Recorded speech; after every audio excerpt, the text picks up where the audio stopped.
Sa kabila ng nagtatayugang mga gusali at modernong pamumuhay, may isang bahagi sa Metro Manila na patuloy at pinapanatili ang tradisyon, kultura at debosyon na nagpapaalala na may pagkakakilanlan ang huling bayan. Pwede po magtanong, alam niyo po ba yung natitirang munisipalidad dito sa Metro Manila? Wala eh. Hindi ko po talaga masyado alam. Pasensya na po. Hindi ko familiar. Di ba city na Mosi? Oo, tas isa na lang. Pateros? Oo, tama ka te. Ala! Yon, Pateros. Oo, deserve mong medal. Deserve ko ang medal. Alam ko Pateros eh. Opo, tama. Yun ang huling bayan dito eh. Yun ang magkakalam ko. Kasi yun ang pinakamaliit na bayan dito. Yung pinakamaliit na bayan dito yan. Ito Pateros to, ito ang lumaki, ito ang bayan ko, ito ang mahal ko, saan man makarating, pinagmamalaki, ito ang bayan ko, taga Pateros to, taga Pateros ko, dito ako lumaki, ito ang bayan ko, ito ang mahal ko, saan man makarating, pinagmamalaki, ito ang bayan ko, taga Pateros to, taga Pateros ko, dito ako lumaki, ito ang bayan ko, ito ang mahal ko, saan man makarating, pinagmamalaki, ito ang bayan ko, taga Pateros ko, dito ko lumaki, ito ang bayan ko, ito ang mahal ko, saan man makarating, pinagmamalaki, ito ang bayan ko, Ang Pateros ay ang pinakamaliit na bayan sa Metro Manila, if not pinakamaliit na bayan sa buong Pilipinas. Kahit hindi kami pwedeng makasabay sa mga naglalakihang syudad sa paligid namin, hindi naman kami naiiwan sa pag-unlad. May kabagalan nga lang, pero patuloy kaming umuunlad unti-unti. Sa ilog umagos ang kasaysayan ng Pateros. Dito isinilang ang bayan at dito rin dumaloy ang kabuhayan ng mga tao. Ang Pateros ay isinilang sa tabing ilog. Lumaki siya dahil sa ilog. Dahil ang ilog nung araw, dahil wala pa nung mga karsada, ang siyang main thoroughfare, ang pinagdadaanan ng bangka, ng trade, ng business, ng transportasyon. Ito ay nagsimula nung aguho pa lamang ang Pateros. Bagyo pa lamang siya ng bayan ng Pasig. Sa dami nga ng nag-iitik, sa dami ng gumagawa ng balot, gumagawa ng itlog na maalat sa Pateros, halos mas marami ang itik sa ilog kaysa sa tao. Yung mga itik, sila ay nakatira sa kung tawagin ay puya. So makikita nyo sa mga litrato kung paano ang pag-iitik, paano ang pagbabalot. Mahalaga ang ilog dito kasi nung araw, andyan ang hanap buhay ng mga taga-Pateros. Kasi ang itik, hindi nabubuhay kung walang ilog. Marami kaming mangingisda noon dyan. Ngayon, yung mga nagbibiyahe ng mga inaani nila sa bukid, dyan idinadaan para ibenta sa ibang lugar. So, yung ilog na yan, napakalaki ng pakinabang sa amin yan. Dahil maraming hanap buhay ang naibigay niyan sa bayan ng Pateros. Noong unang panahon, ang tawag sa Pateros ay Barrio Aguho. Kaya ipinangalan sa Barrio Aguho ito dahil noong araw ay maraming puno dito na aguho. Isa ang Baryo Aguho sa 12 baryo ng Pasig. Tanyag ito sa ilog, sa pag-aalaga ng itik, sa paggawa ng balot, at paggawa ng sapatos at alfombra. Dito umikot ang buhay ng maraming pamilya noon. At mula sa simpleng pamumuhay, unti-unting umangat at umunlad ang Baryo Aguho. Noong 1799, humiling ang mga taga-Aguho na magsarili dahil sapat na ang kanilang kakayanan. Na pagbigyan ng Gobernador General para ang Aguho ay kilalanin bilang Pueblo de Pateros. Ang Pateros ay hango sa mga salitang Pato na ang ibig sabihin ay itik at sapatero. Noong 1815, hiniling naman nila na sa paring Agustino sa Pasig na mahiwalay sila at magkaroon ng sariling simbahan. Pero bago siya makapagtayo ng isang bagong parokya, kailangan niya ng pondo o tributo na manggagaling sa mga mamamayan ng Pateros. At may sapat din siyang populasyon na magsusuporta sa pagtatayo ng simbahan at unang-una ang kombento na titirahan ng pari. At dito naitatag ang parokya ni San Roque noong August 16, 1815. Simbahan ng San Roque ang tawag sa kanya, pero dambana siya ni Santa Marta. Isa yan sa mga pinupuntahan dito kasi more than 200 years old na yung simbahan na yan. Bakit si San Roque? Dahil si Fray Andres Bihil ay dumating bandang Agosto, kung saan natapat ang kapistahan ni San Roque. Kumbaga nung panahon na yun kasi nagkaroon ng kolera sa iba't ibang bayan sa Maynila. Isa dito yung Pateros. Nagdasal yung mga tao kay San Roque at sa magandang palad na spare ang ating bayan sa epidemic ng kolera. So yun yung kasaysayan niya.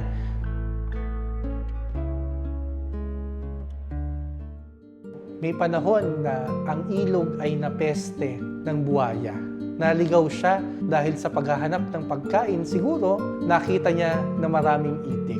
At sa mga itik, siya ay mabubusog. Nanirahan yung buwaya sa ilog ng Pateros dahil sa dami ng itik. Ang ilog na nagbibigay hanap buhay sa pag-iitik na wala ng itik.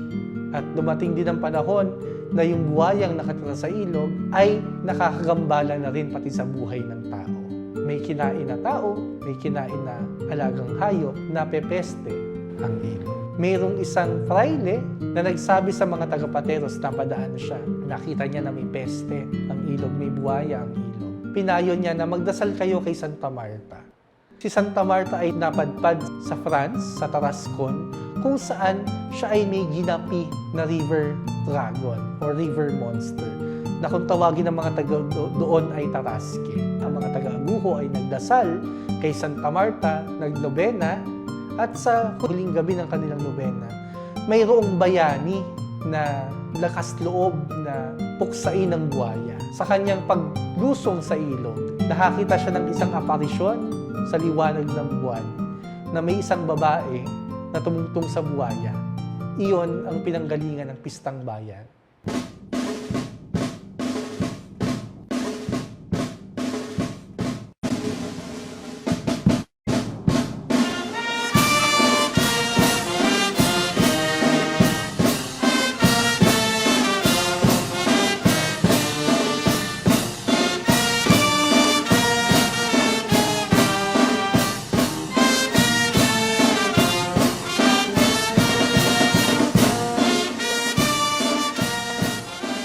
Si Santa Marta kasi, yung kanyang image, for the longest time, ay nakatira sa bahay ng Hermano.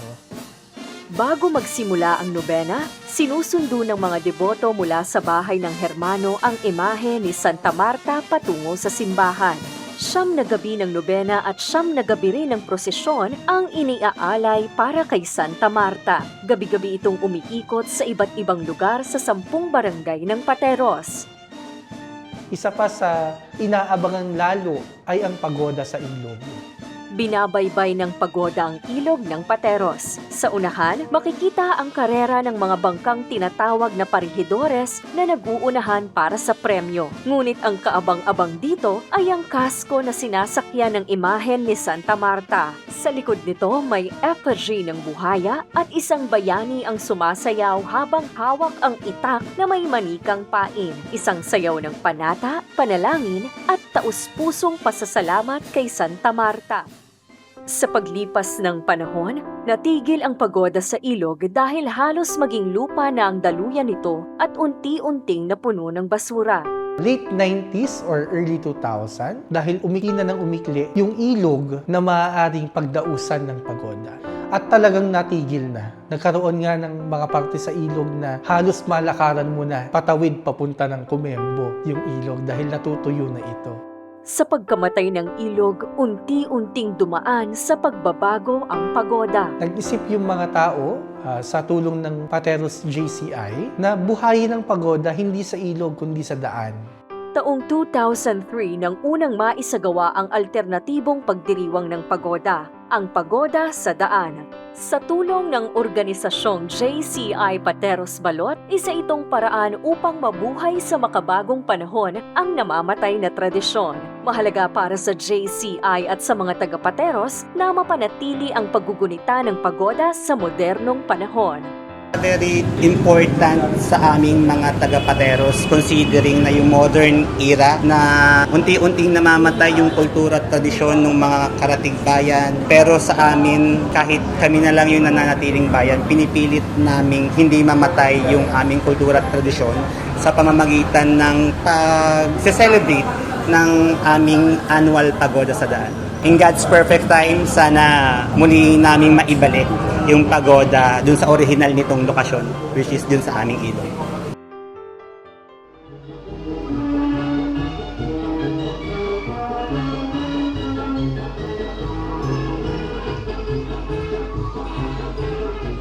Isa sa inaabangan tuwing bisperas ng piyesta ay ang kompetisyong Pandangguhan Festival, na kung saan ang mga kalahok ay nagmula sa bawat barangay ng Pateros.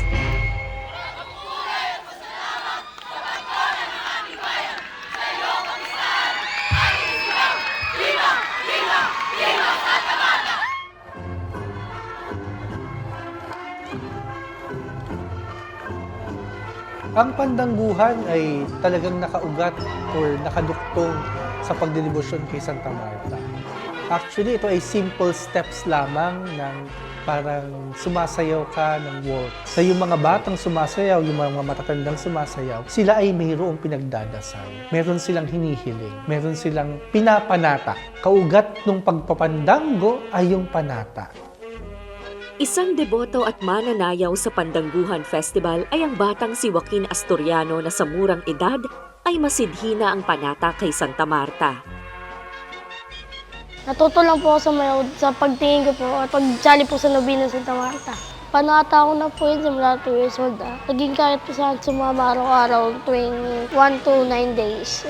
Nung nagka-pneumonia po ako, mula po na araw-araw na po akong sumasama sa Nobina, Masses. Pero po sa akin, hindi ko po kinakaya yan. Kasi po panata na po ng mga taga-Pateros yung pagsiyaw kay Santa Marta.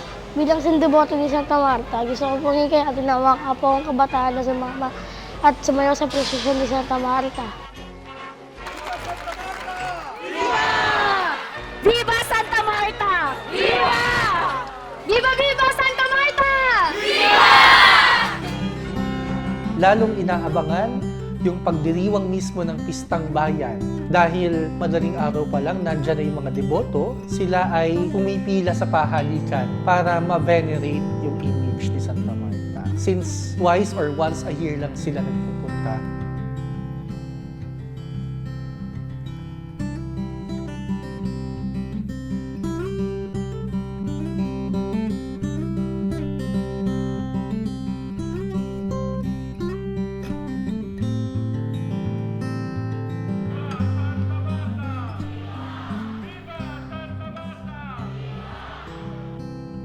Isa din sa inaabangan ay ang pasubo. Ang pasubo na mula sa dating pagkain ng mapanganib na panganang ilog, naging biyayang bumugso sa mga deboto, naging anyo ito ng pasasalamat. Ang pasubo ay isang pamamaraan na kung saan ang pagkaing inihahagis ay alay sa buwaya para hindi na ito makapameste at hindi na sila gambalain ito pagtawid ng ilog. Mga nagado sa mga candy-candy.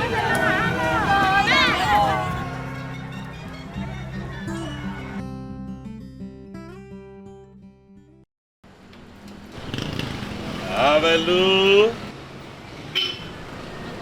Enoy balu. Avalu. Kilalang kilala ang Pateros dahil sa balot. Na kapag sinabi niyong balot, alam niyong sa Pateros ang pinag-uusapan. Yan ang unang-unang nagpakilala sa aming bayan, ang produkto at paggawa ng balot. Hindi man kaakit-akit sa paningin, may balot na sustansya naman kapag ito'y kinain. Ang balot ay nagmula sa itlog ng itik na dumaan sa fertilisasyon ng 14 to 18 days. Sa mga hindi nagiging balot naman, ay ginagawa itong penoy o abnoy. We take pride doon sa katotohanan na dito sa Pateros ang ginagawang pinakamasarap na balot sa buong mundo. Dahil kami mayroong pamamaraan hanggang sa ngayon na gumawa ng balot gamit yung lumang teknolohiya. Yung ibinabaw sa ipa, yung balat ng palay. Bagamat ini-introduce namin yung incubator, ay hindi naman namin ninanais na makalimutan ng tao yung traditional way of producing balot.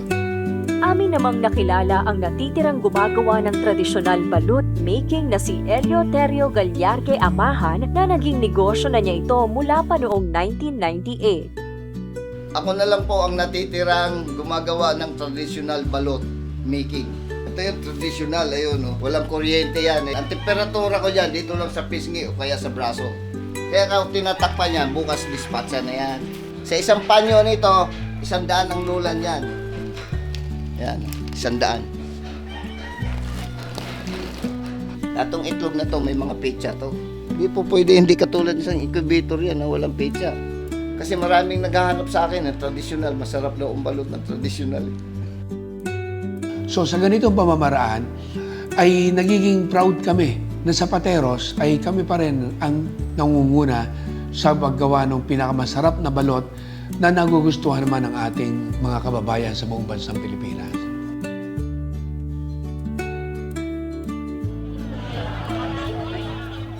Bukod sa ilang mga tradisyon, inihahain din ng Pateros ang mga kakaiba at katakam-takam na mga pagkain tulad ng fried itik, inutak, itlog na maalat, penoy, abnoy at bunete na talaga namang tinatangkilik ng hindi lang ng mga lokal kundi pati ng mga dayo.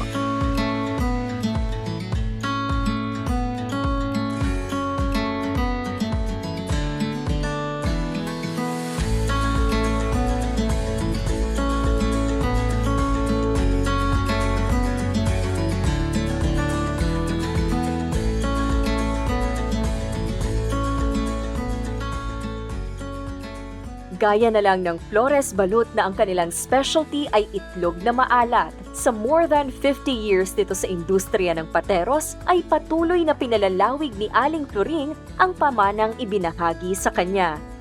Since nung maliit pa ako, ginagawa na namin to. Kaya lang, tumigil kami noon. Tapos nirevive ulit namin. Pagka-revive, eto na hanggang ngayon. Dire-diretso na.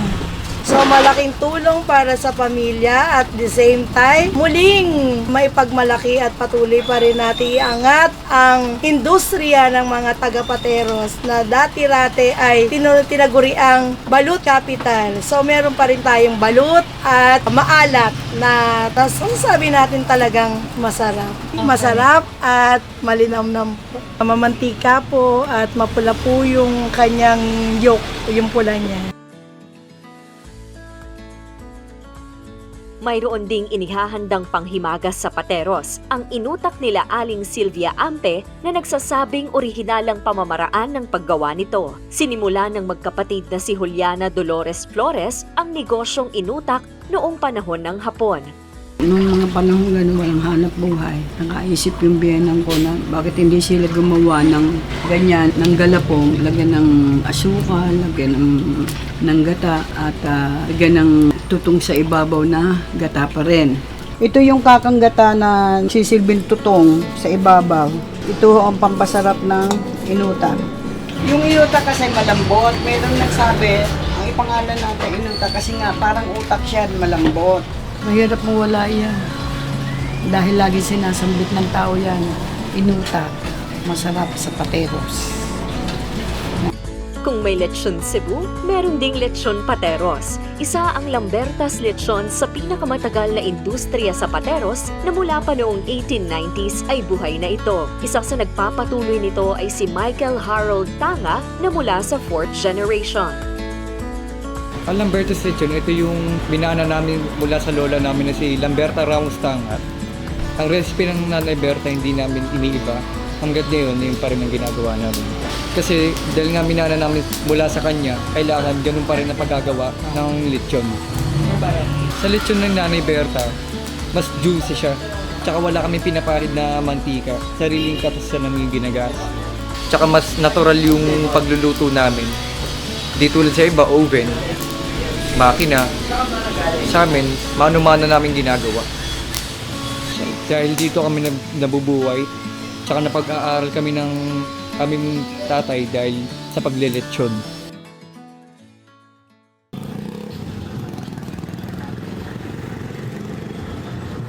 Ang Pateros, bagamat maliit, sagana ito sa komersyo at iba't ibang mga negosyo na siyang nagpausbong sa bayan noon. Kalakip dito ang mga pamana na iniingatan bilang tugon sa pagpreserba ng tradisyon.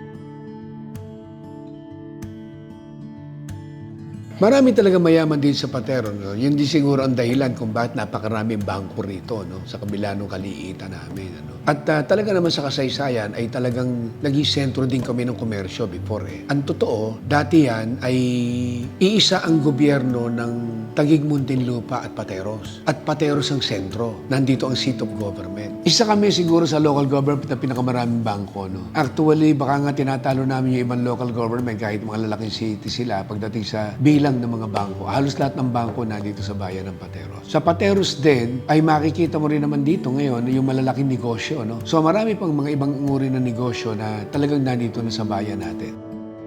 Isa rin sa ipinagmamalaki ng Pateros ay ang kanilang alfombra industry. Isa ang alpha footprint sa pangangalaga ni Jillian Talen Betita. Patuloy pa ring yumayabong ang kanilang negosyo sa kabila ng makabagong panahon. Kung gusto mo na magandang quality ng alfombra, sa Pateros ka bumili. Sa pagdating ng mga Chinoy sa Pateros, nakaimpluwensya sila sa mga naunang sapatero tulad ni Simeon Tailen Sr. Naisip naman ng kanyang anak na gawing negosyo ang alfombra. Doon nagsimula ang lahat.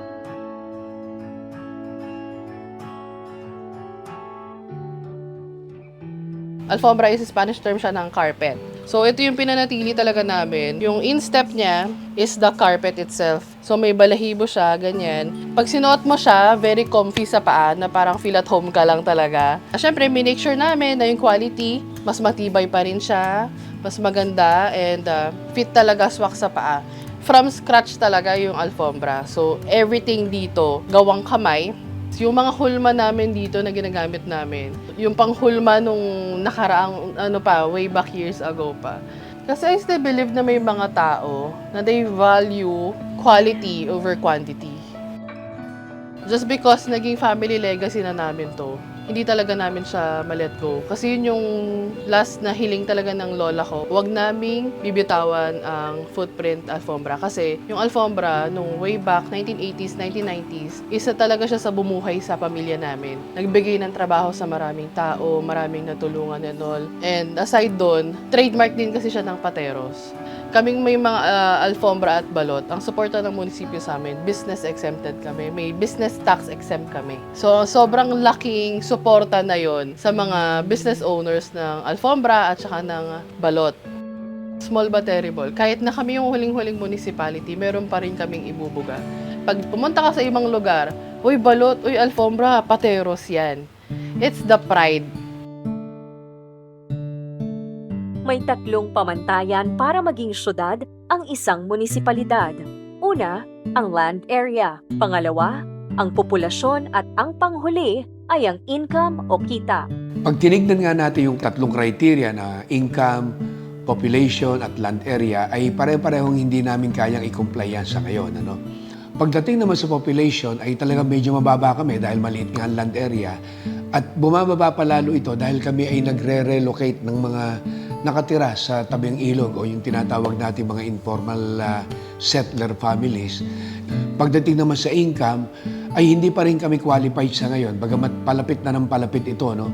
At kami ay patuloy naman tumataas ang income bawat taon na dumarating.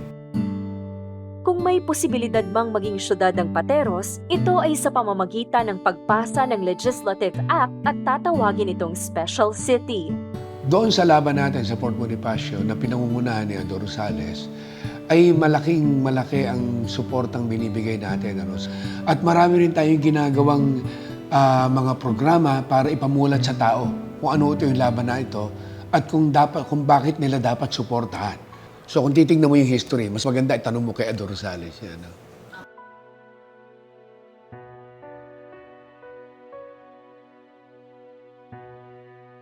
Si Konsehal Ado Rosales ang author ng Fort Bonifacio Plain Project at ng Samahang Ukol sa Ikauunlad ng Pateros o tinatawag na Susi ng Pateros na nagsimula noong 1995. Okay, ang Susi ng Pateros po ay isang organization na ang objective po ay tulungan ang ating gobyerno na mabawi ang dating lupa at ma-define ang talagang original na aming pong sukat.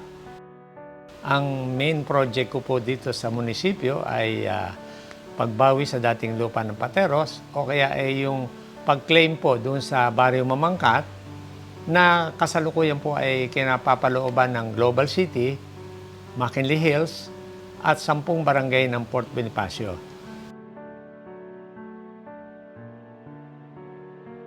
Ngayon, nang mag-research po ako, yan po raw, Barrio Mamangkat ay sakop ng Pateros. At nagpapakita po sila ng mga dokumento, no? Yung LC2623, nakita ko yun, no? Palagi kong inilalagay yung mapa ng Pateros. And I have it colored. Ito, taken from an overlay map of LC2623, itong pula, which is approved by the Bureau of Land, no? Ito, approved naman during the Spanish time, in verde. This is the Hacienda de Maricaban. So, nang in-overlap silang dalawa, lumalabas na ngayon yung tunay na area ng Pateros, which is 1,040 hectares.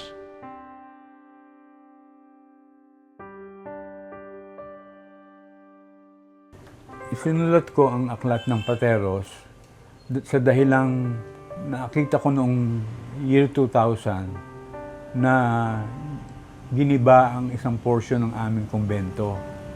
Sabi ko, wala man lang naiwan ng record ng masira ang kumbento. Walang kumuha ng larawan, walang nagtago ng record. Kaya sabi ko, bakit napapabayaan natin na mawala ang mga bagay na ito? Dahil hindi natin mamahalin ang isang bagay na hindi natin alam. Paano mo siya mamahalin kung hindi mo kilala? Kung di mo batid ang kasaysayan ng isang bayan, paano mo siya mamahalin? Paano mo siya bibigyan ng halaga? Kaya itinatapon natin ang mga bagay na akala natin ay walang halaga dahil hindi natin pinagtutuunan ng pansin na alamin ang kahalagahan nito. Itinayo namin ang Museo de Pateros kung saan ibinabahay namin kasaysayan ng bayan para makita ng mga susunod na henerasyon. Para yung hindi natin kayang ibalik, ay makita nila sa pamamagitan ng mga larawan, sa pamamagitan ng mga rebulto o mga bagay na inilalagay natin doon para ma-relieve nila sa kanilang mga sarili. Pateros, bagamat ang huling bayan sa Metro Manila, ay isa namang palagay ko ay ang may pinakamalalim na istorya at kahit na maliit ang Pateros at hindi ito syudad, ay nananatili naman ito na matatag at may pagkakakilanlan. Malalim ang kanyang kaalaman at kabatiran sa kanyang sarili, ay nananatili itong may sariling identity na mahalaga para maitatag ang isang lipunan, maipagtanggol na malaking bahagi ng mga taga-Pateros.